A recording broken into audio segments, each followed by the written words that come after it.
오늘 빌립보서 4장 말씀을 중심으로 협력 선교라는 제목을 함께 은혜를 나누고자 합니다. 우리가 교회 40주년을 앞두고 세 가지 비전을 품고 몇 년 동안 달려왔습니다. 기억하시나요? 그 세 가지는, 첫째는 우리가 새로운 시대를 열어갈 직분자들을 세우자. 그렇게 해서 몇 분 장로님과 권사님들을 세웠습니다. 또 우리 건축이 하고 10년 정도 다 되어 가는데 이 건축 이후의 부채를 정리하자. 그래서 생각했던 것보다 훨씬 빠르게 성도들이 헌금에 들여서 부채 정리를 잘 했습니다. 그리고 마지막 세 번째가 세계 선교에 쓰임 받는 빚 갚는 교회가 되기 위해서, 복음의 빚을 갚는 교회가 되기 위해서 선교사를 파송하자. 이 기도 제목을 우리가 갖고 기도했습니다. 그래서 이제 이 태국 선교를 저희들이 주 사역지로 하고, 우리 박교회 목사님 가정을 저희 선교사 후보생으로 모셔서 올 9월이면은 약속된 3년이 다 되어서 이제 파송해야 하는 시점에 있습니다. 저희들이 목사님 모시면서 3년이라고 하는 기간을 가진 것은, 첫째는 이제 교회의 사역을 함께하면서 과연 이분이 선교사로서 그 현장에 가서도 주님의 사역을 잘 감당할 수 있을까 하는 것을 점검할 시간이 필요하다. 그리고 성도들과 더불어서 우리가 보내는, 또 우리와 함께한 목사님이다 하는 그 마음을 갖기에 한 3년 정도 시간이 필요하고, 또 이 기간 동안 교회 사역뿐 아니라 선교사로서 여러 가지 훈련을 통하여서 준비하는 시간이 필요하다 생각해서 3년의 기간을 정했습니다. 제가 언제 왔는가 보니까 2년 전 9월 2일 날 저희 교회에 부임을 했습니다. 그러니까 이제 불과 한 7개월 후면은 8월 말이 되어지면은 거의 이제 약속한 시간이 다 차는 것이죠. 여러분, 이 선교사를 파송한다는 것은 정말 중요한 일입니다. 왜냐하면은 이제 선교사님을 우리가 주 파송으로 하면은 이 선교사님과 함께 동부교회와 함께 끝까지 우리 선교사님이 은퇴할 때까지 같이 가야 되는 일이기 때문입니다. 저가 은퇴하고 또 지금 현역에 있는 장로님들이 은퇴한다 할지라도 선교사님의 사역은 그가 사역을 마칠 때까지 교회가 온 힘을 다해서 함께 협력하고 기도하고 해야 될 것입니다. 여러분, 지난 2년여를 지나면서 우리 박규배 목사님 가정을 여러분 어떻게 보셨는지 모르겠습니다. 현장에 가서 정말 주님의 일을 잘 감당할 분으로 여겨지십니까? 어떤 분들은 저에게 목사님이 은퇴하시면은 우리 박 목사님이 뒤를 이어서 교회 사역을 맡겼으면 좋겠다, 이렇게 얘기하는 분도 있었습니다. 근데 박교회 목사님은 선교사로 부름받은 그런 가정이고 선교지로 가야 될 분입니다. 저는 그것을 그만큼 우리 박 목사님 가정을 좋게 여긴다 하는 뜻으로 그냥 받아들였습니다. 제가 볼 때 우리 박교회 목사님 그렇게 빠릿빠릿하거나 이렇게 머리가 빠르거나 이렇게 하는 것은 아닌데, 제가 볼 때는 좀 곰과라 이렇게 표현됩니다. 곰. 그렇다고 미련하다는 뜻이 아니라 좀 우직스럽고, 또 한번 어떤 일에 주어지면은 이렇게 충성스러운, 그렇게 잘 감당하리라고 믿습니다. 제 친구 선교사 중에 김정호 선교사라고 저희 교회도 한번 온 적이 있습니다. 캄보디아에 가서 지금 거의 20년 넘게, 아니죠, 거의 30년 가까운 시간에 지금 사역을 해 나가고 있는데, 이 선교사님이 저희들이 학교 신대원 다닐 때 성자라고 그랬어요. 성자. 왜 이렇게 너무너무 착해요. 욕을 할 줄도 모르고 얼굴에 화내는 걸 한 번도 못 봤어요. 그런데 제가 볼 때 한국에 있으면은 정말로 참 목회하기에 참 쉽지 않겠다 이렇게 여겼는데, 선교지에 가서, 그것도 캄보디아라는 그 당시에는 잘 가지도 않는 그런 나라에 일찍 들어가서 그 캄보디아 프놈펜 시내에 세 교회 개척해서 세워서 한 교회는 현지인에게 완전히 자립하여서 넘겨주고 한 교회는 후배 선교사님이 왔는데 이분은 정말 똑똑하고 머리도 좋고 목회도 잘하는데 교회를 개척할 능력이 없는데 그분이 선배 선교사님 교회 중에 하나를 저에게 맡겨주시면 안 돼요. 그래서 그분에게 넘겨줬는데 너무 잘하고 있다는 거예요. 한 교회를 그 목사님이 맡아서 잘 감당하고 있고 그리고 10월에 자기 지자들을 키워서 2교회를 세우고 제가 그 간보대에 갔을 때 그렇게 열심히 사역을 하고 있고 그분은 평생 이제 거기서 은퇴한다 할지라도 거기에서 아예 끝까지 죽어서 뼈를 묻을 때까지 있겠다 이렇게 약속하시는 것을 봤습니다. 여러분 우리가 보내는 태국이라는 나라도 그렇게 만만한 나라가 아닙니다. 태국은요 타이족이 90% 이상인데 타이족이 태국의 그 주 원주민인데 95% 이상이 불교인 그런 나라입니다. 예? 국교입니다. 국교. 모든 학교에서 공식적으로 불교가 그들이 삶 속에서 가르쳐지고 행해지는 이런 나라입니다. 우리가 젊은 사람들이 군대 가듯이 이 사람들은 젊은 시절 중에서 몇 달이나 몇 년을 이렇게 절에 들어가서 중처럼 이렇게 지내는 것이 그들이 생활 습관이고 그럴 때는 온 마을이 나서서 그들을 축복해주고 돈을 모아주고 이렇게 해주는 그런 문화가 그들 속에 있습니다. 그러니까 이 얼마나 완고한 그런 벽인지 선교사님들 태국에 가 있는 선교사님들이 그 벽을 두드리다가 거기에서 많은 사람들이 안 되니까 포기하고 쉬운 산족이라든가 소수민족이라든가 이런 쪽에 찾아가서 선교를 하는 사람들이 많습니다.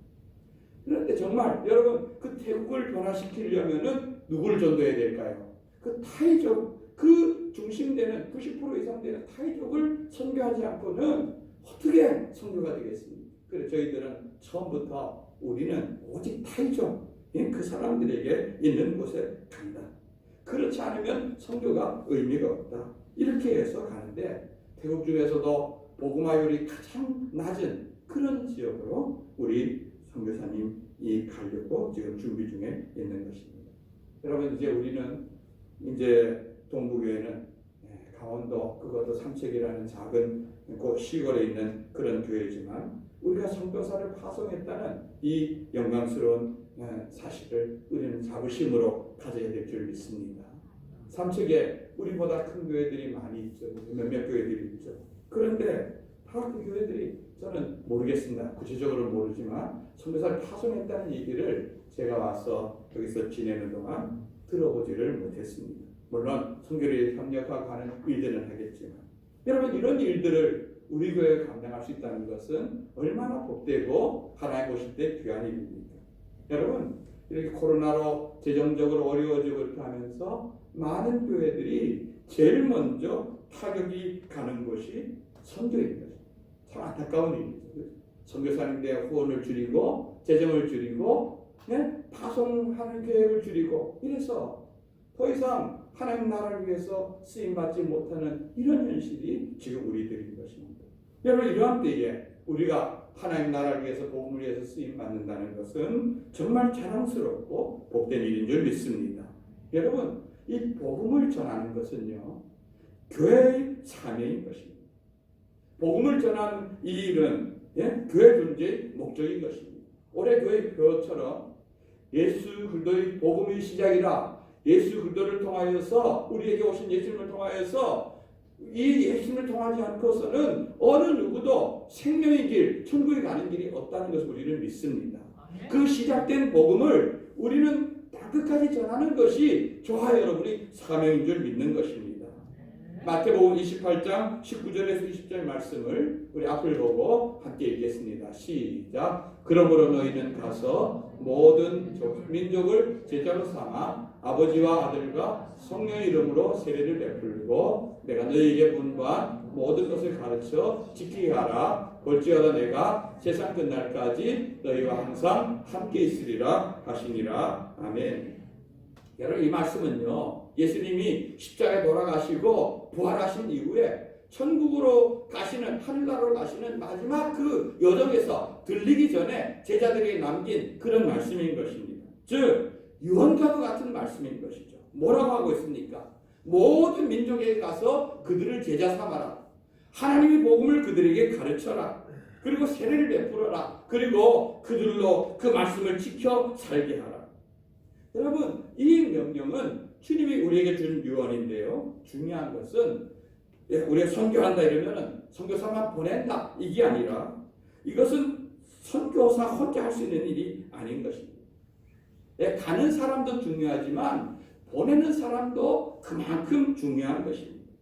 그렇기 때문에 우리는 이제 선교사를 보내는 그런 자로서 우리는 어떻게 우리 몫이 어떤 것인가, 우리를 어떻게 감당해야 될까, 이것을 지금부터 준비를 해야 되는 것입니다. 제가 다음 주에 광고를 하겠습니다만은 저희 교회는요 지금 3월 한 달 동안에 이것을 과연 우리는 어떻게 선교를 이해해야 될까, 그리고 우리는 어떻게 준비해야 될까, 이것에 대해서 함께 공부하려고 합니다. 그래서 제가 광고를 하면은 성도들이 같이 참여해 주셔서 실질적으로 우리 공부하고 배워서 선교라는 것이 이런 것이고 우리가 이렇게 같이 협력할 수 있구나 하는 것을 공부하기를 부탁을 드립니다. 여러분, 저와 여러분 모두가 다 선교 현지로 다 갈 수는 없습니다. 그러나 이 선교를 위해서 내가 감당해야 될 우리에게 주어진 나의 몫이 있다는 것을 기억하시기 바랍니다. 이 시간 우리는 그래서 협력 선교, 선교를 위해서 협력해야 될 것이 무엇인가를 제가 볼 때 우리 성경에 나온 교회 중에서 가장 모범적인 교회가 이 빌립보 교회인데 이 교회를 통해서 이것에 대해서 우리 함께 살펴보기를 원합니다. 첫째는요, 선교에 대해서 열린 마음이 필요한 것입니다. 여러분, 이 빌립보 교회는요 정말 특이한 케이스로 세워진 그런 교회입니다. 바울이 1차 전도여행을 지금 터키 지역 중남부 지역에서 주로 전했죠. 피시디아, 안디옥, 더베, 루스드라 등을 다니면서 이고니온 등을 다니면서 전도여행을 마치고 그가 그 전도여행을 마치고 2차 전도여행을 꿈꿀 때에 그의 생각 속에서는 1차 전도여행을 했던 지역 옆에 아직도 마음이 개척되지 않은 도시들이 있으니까 그곳에 가야 되겠다 하는 생각을 가지고 2차 전도여행을 출발합니다. 그런데 문제는 자꾸 앞길이 막히는 겁니다. 이렇게 하려면 그 길이 막히고 또 이렇게 하려면 그 길이 막히고 이래서 과연 하나님께서 나에게 뭘 어떻게 하라는 것일까 이렇게 생각하고 있던 차에 하룻밤에 자다가 이 바울이 꿈을 꿉니다.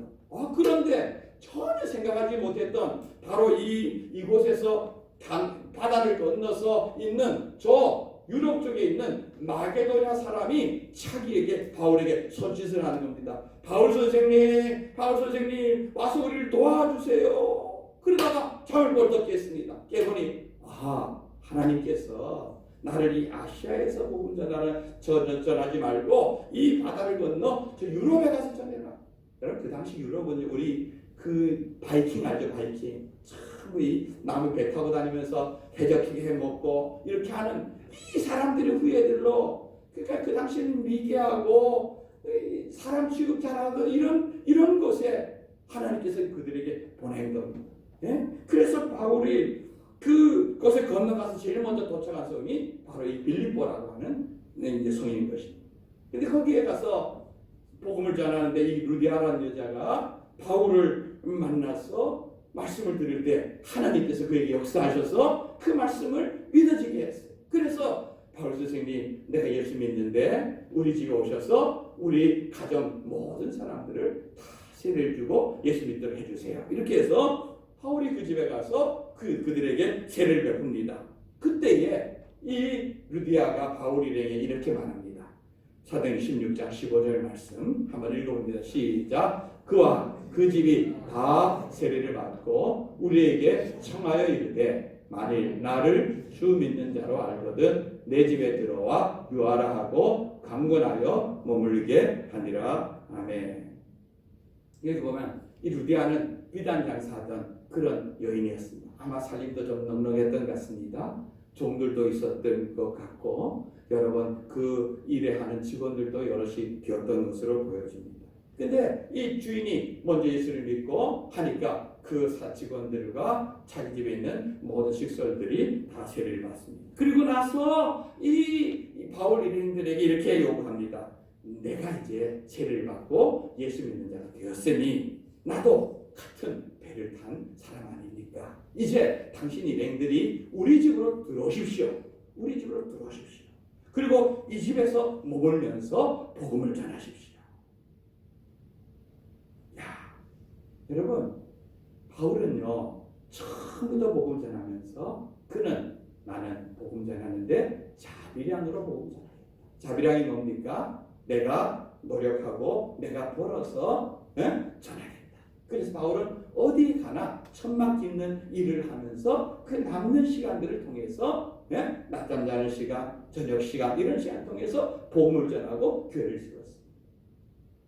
그러니까 이것은 그렇게 하는 이유는 어떻게든 내가 예수님 외에 다른 어떤 짐을 사람들에게 지어주고 싶지 않다 하는 그런 순수한 마음에서 했는데 여러분 이 루디아가 그 집으로 그를 초대하는 것은 정말 진심을 갖고 초대하는 것이거든요. 예? 여러분 이거는 돈이 있다고 돈 많다고 할 수 있는 것도 아닌 것입니다. 그러나 바울은 이 루디아의 권면을 거절하기 쉽지 않았습니다. 왜냐하면 그의 마음속에 어떻게든 내가 먼저 세례를 받고 예수를 믿었는데 당신이 복음 전하는 일에 내가 힘을 다해서 돕고 싶고 그 일에 협조하고 싶다는 그런 마음이 그에게 있는 걸 알았기 때문인 것입니다. 여러분 집으로 들어오라는 의미는 뭡니까? 내가 이제부터 이곳에 머무는 동안 당신 일행의 의식주를 도와주고 해결해 주겠다는 의미인 것입니다. 또 대부분의 교회들이 그러하듯이 초대교회들이 그러하듯이 그 당시 이런 곳에 세워지면 지금처럼 이렇게 별도의 교회 건물을 갖고 있는 것이 아니라 이렇게 중심되어지는 집이 곧 교회가 되어져서 거기에 모여서 주일날 모여서 함께 거기에서 예배드리고 교제하고 이렇게 했던 것을 볼 수가 있습니다. 여러분 모이는 것은 오는 사람들은 쉽지만 여러분 그 모임을 위해서는 여러분 청소해야 되죠. 음식도 준비해야 되죠. 여러 가지 많은 걸 준비해야 됩니다. 모임에 같이 모이면 먹어야 되고 교제해야 되고 뒷정리해야 되고 설거지해야 되고 일이 얼마나 많습니까? 그런데 루디아는 정말로 기쁜 마음으로 그렇게 그 사람들을 들여오게 해서 바울은 이 빌립보에서 정말로 자유롭게 그 많은 시간들을 먹고 자기 그 경비 많은 데 쓰지 아니하고 온전히 전도할 수 있어. 여러분 빌립보서에서 사도행전에 보면은 16장에 보면 얼마나 많은 고난이 있습니까? 그 귀신 들린 여인을 고쳐주었다 감옥에 들어가서 죽도록 매맞고 이런 일들이 있고 많은 이런 어려움들이 있었지만 바울은 끝까지 그곳에서 최선을 다해 힘을 다해 복음을 위해서 쓰임 받는 것을 알 수가 있습니다. 여러분 하나님 나라는요 이런 희생 속에서 세워져 가는 것입니다.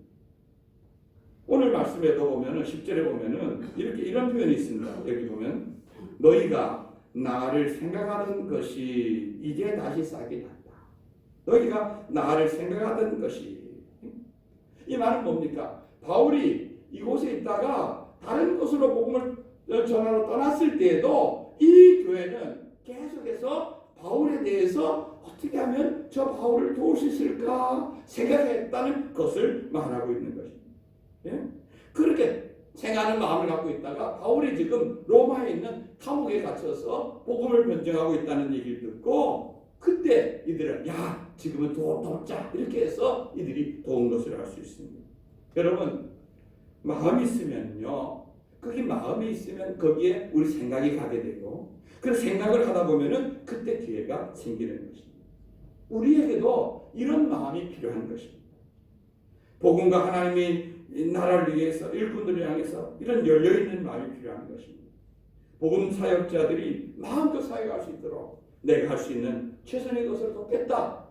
먼저 이런 마음을 열린 마음을 가지시는 성도들 되시기를 주님으로 축원드립니다. 두 번째는요.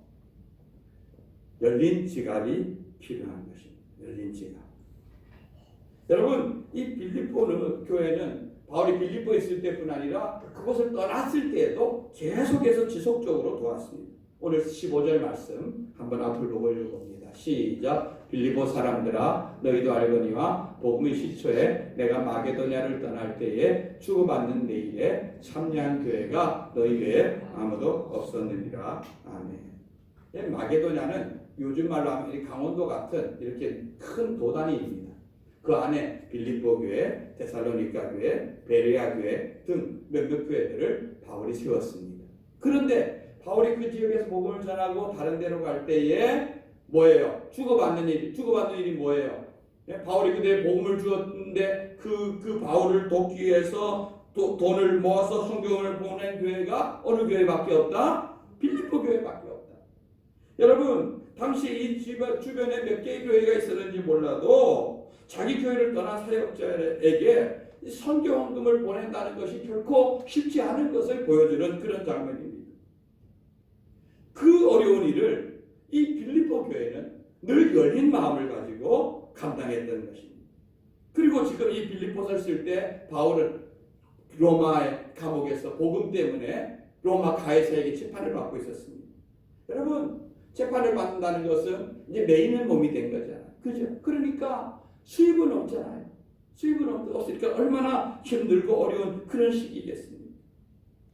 그런데 14절을 보면은 이때 그를 여기 보면은 내 괴로움에 이렇게 말해요. 바울은 자기 지금 당하는 고난을 내 괴로움이라 이렇게 애둘러서 표현하고 있는 것입니다.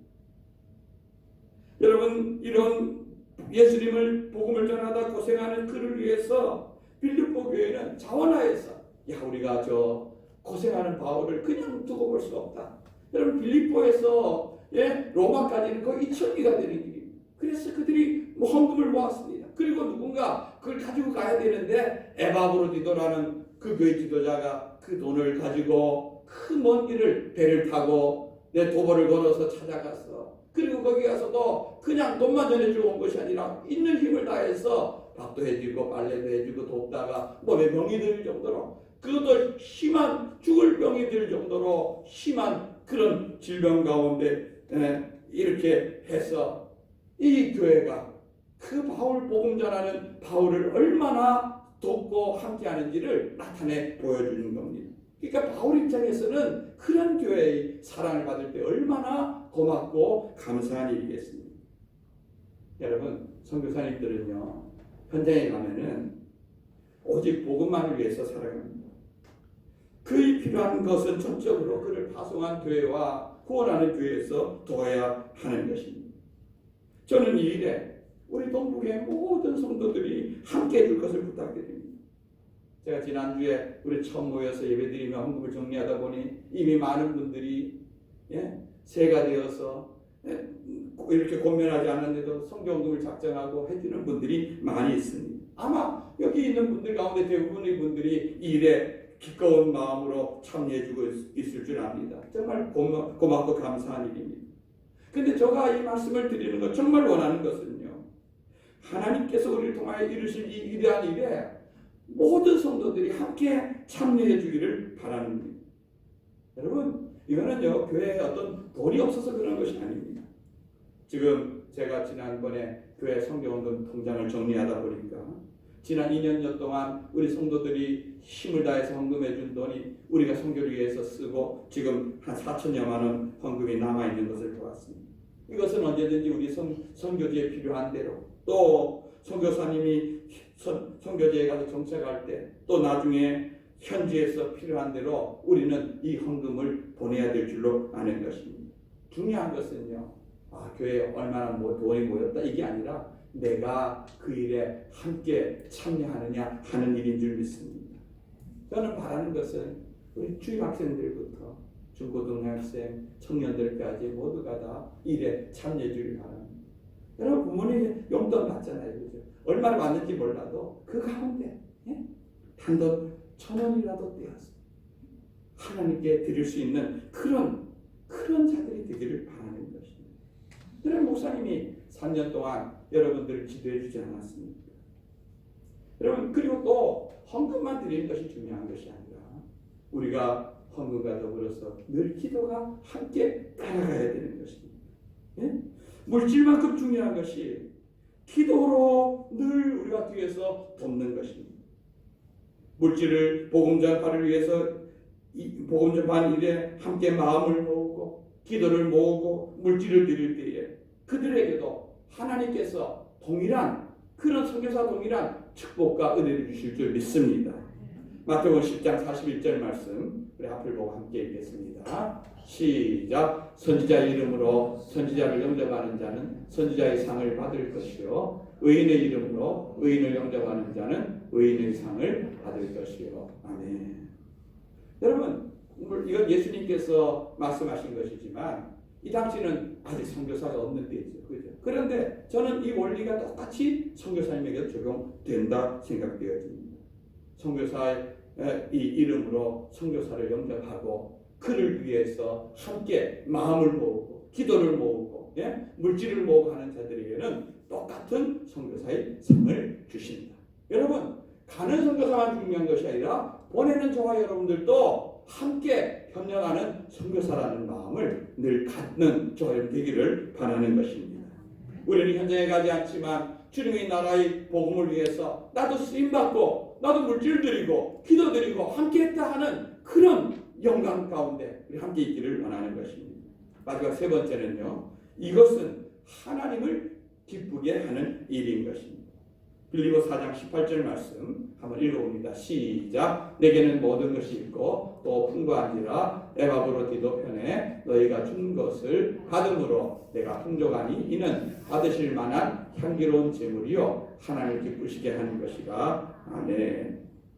사실 바울은요 이 빌립보서를 쓰는 이유가 이 에바브로디도가 돌아가는데 그들에게 너희들이 선교헌금을 보내줘서 너무너무 고맙다 하는 그 말씀을 전하기 위해서입니다. 그런데 이거를 물론 다른 목적도 위해서 이 편지를 쓰지만 그걸 맨 뒤에 하는 것은 바울의 마음속에는 늘 자기가 어떻게든 교회에다가 부담을 주지 않으려고 하는 마음이 있었던 것입니다. 그런데 바울이 이 감사를 그들이 전하면서 내가 정말 나는 어떠한 형편이든지 정말 자족하며 나는 만족하는 사람이다. 그런데 너희들이 나를 위해서 그렇게 한 것은 그건 나만 기쁘게 하고 내 배만 부르게 하는 그런 것이 아니라 이것은 정말 하나님께서 받으실 만한 향기로운 제물이 되어지고 정말 하나님께서 보실 때 너무너무 기뻐하는 일이다. 이걸 꼭 전하고 싶었던 것입니다. 예? 여러분 얼마나 복음을 위해서 협력하고 하는 이 빌립보 교회가 바울에겐 고마웠겠지만 하나님 보실 때는 얼마나 예쁘고 아름다웠을까요? 야, 너희들이 비록 처음부터 복음을 위해서 하나님 나라를 위해서 그렇게 집을 오픈하고 그들을 영접하고 또 그들이 떠난 뒤에도 그들에게 물질을 보내고 멀리 있는 그들에게도 기도해주고 또 사람도 보내고 물질도 보내고 이 모든 것을 보니 너희 교회가 정말로 모범된 교회가 아름다운 교회구나. 저는 이런 하나님의 기뻐하심을 우리 삼척동부교회도 듣기를 원하는 것입니다. 예, 말씀을 정리합니다. 여러분 교회는요 예수 그리스도의 십자가의 사랑을 통해서 세워졌습니다. 예수님이 이 땅에 오셔서 자기 희생하여서 하나님과 우리를 연결하는 그 다리를 끊어진 다리를 생명의 길을 우리를 열어놓았습니다. 십자가를 통해서 하늘 가는 길이 우리를 열려는 것입니다. 이제 이 복음 예수님을 통해 시작된 이 복음을 전하는 것이 주님께서 교회에 주신 사명인 것입니다. 여러분 오늘 선교사님이 쓴 그 주보의 그 칼럼란에 보면 선교사님이 쓴 글에 보면은 아직도 전 세계에는 12,000에서 17,000여 종족들이 예수님이 누군지를 한 번도 들어보지 못한 사람들이 있다는 것을 여기 기록하고 있습니다. 여러분 우리도 이 나라도 150년 전에 나라의 문을 걸어 잠그고 외국 사람들 하나도 안 받아들였습니다. 근데 그때 저 영국에서 토마스 선교사님이 와서 27살의 그 꽃단 나이에 그 생명을 이 땅에 제물로 피로 저 대동강에서 흘리지 않았습니다. 그렇게 해서 시작된 이 땅의 복음화가 150년 이후에 이렇게 꽃이 피어서 이제 우리는 세계 선교를 주도하는 나라로 성장한 것입니다.